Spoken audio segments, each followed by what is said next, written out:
El içində biabır olmayaq deyib, dünyasını dəyişən yaxını üçün mərmərdən qəbir daşı qoymaq İslam dinində düzgün sayılırmı?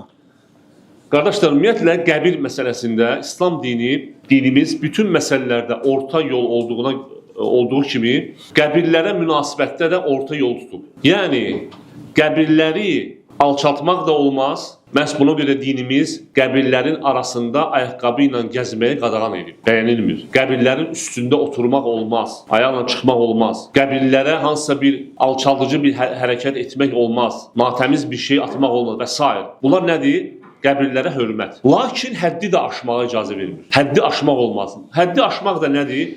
Qəbirlərin üzərində tikili tikmək, qəbirləri yüksəltmək, həmçinin yüksək mərmər qoymaq. Yəni, qəbir baş daşı bir qarış olmalıdır. Yəni, bir qarış harasa 20 santimetr bundan yüksək olmaz. Bütün qəbirlər də bərabər olmalıdır. Ona görə İslam dini olmaz. Yəni, nə deyir qonşular? Ölən yaxını üçün mərmərdən... Yox, deyir, nə deyir? Biabır olmayan. Bu biabırçılıq deyil, qardaşlar. Bu biabırçılıq deyil. Qoy cəmaat nə deyir desin. Baxın, gedin Bəqi qəbirstanlığına baxın. Bəqi qəbirstanlığında ümmətin ən xeyirliləri yatır. Sahabələr, həmçinin onlardan sonra gələn tabiinlər. Baxın, görün onların qəbrində belə bir şey varmı? Osman radiyallahu anh qəbri, həmçinin Peyğəmbər Əhl-i Beytinin qəbri. Gedin baxın. Xeyr, belə şey yoxdur.